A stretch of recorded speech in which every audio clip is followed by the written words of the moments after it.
Influenza has hit Edmonton hard and early this year. The impact seen in this pharmacy. We get many calls every day, on average about 20 to 30 calls, looking for kids' cough suppressants, asking for recommendations for any symptom control.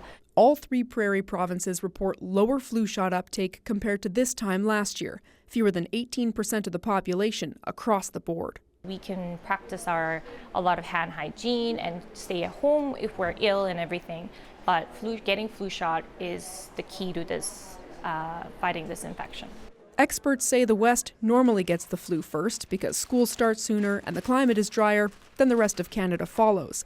What's happening in the Prairies now doesn't bode well. What we have is a population that really does not have much kind of partial immunity from prior exposure to influenza or partial immunity from more recent vaccination. And so it's a bit more of an aggressive uptick because people are just that much more susceptible.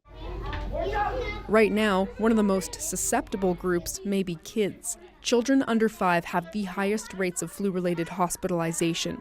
In the past week, 2 children died from the flu. That's super scary. We're very fortunate that none of our kids so far have had to have been hospitalized this year because of the flu. And I just hope that continues.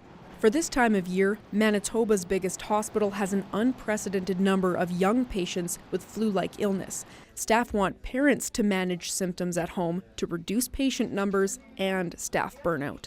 All of these staff want what's best for the kids in the community, but it does take a toll.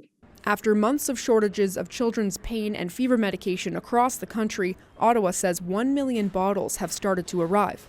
Healthcare workers we spoke with urge Canadians to protect themselves by getting the flu shot and masking up indoors. Sam Sampson, CBC News, Regina.